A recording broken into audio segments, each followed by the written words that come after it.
For Ketu, fame.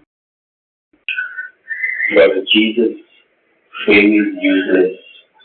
For Buddha, fame is a nuisance. But who is willing to listen to the truth? Prophet Muhammad never was interested in fame. The divine masters rejoice in their aloneness. Ketu represents aloneness. Aloneness is not behind fame. It is a different story if fame follows aloneness. But aloneness never is behind fame. Ketu is never behind fame.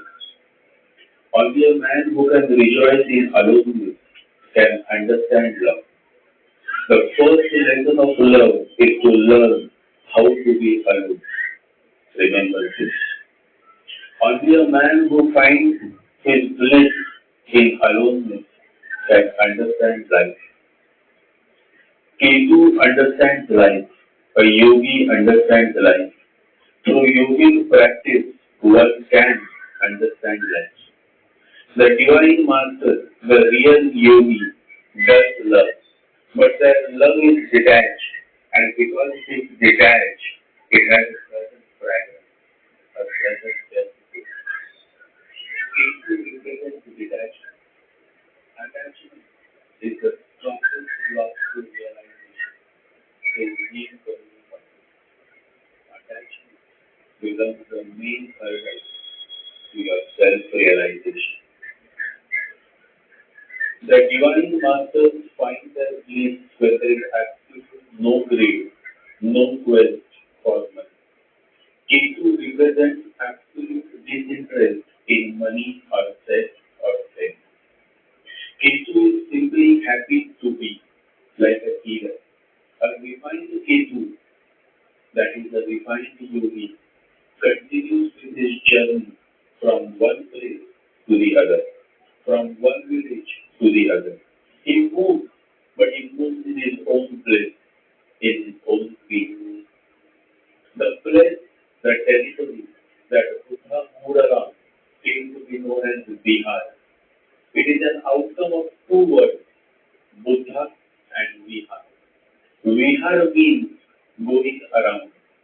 And so the territory or province in which Buddha moved around came to be known as Bihar.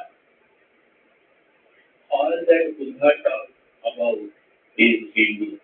And by India, he meant only Bihar because he had never gone anywhere else during his lifetime. Bihar means tour. During his lifetime, Buddha toured only that area. That's why the name became Bihar. In short, Bihar means Buddha's tour area. But the greatest irony is that the people of Bihar never accepted Buddha wholeheartedly. They condemned him. The Brahmins or the Pandas ridiculed his teaching. And so Buddha spent his whole life in the land of Bihar, traveling to many villages and towns of Bihar.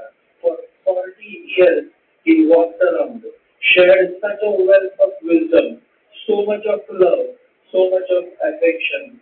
How beautiful this man must be. But that is how this human world is. When the master is on the physical plane, the world never realizes his worth. And then, when his body dies, when he lives in the human world, people start realizing. They start building statues and temples and shrines.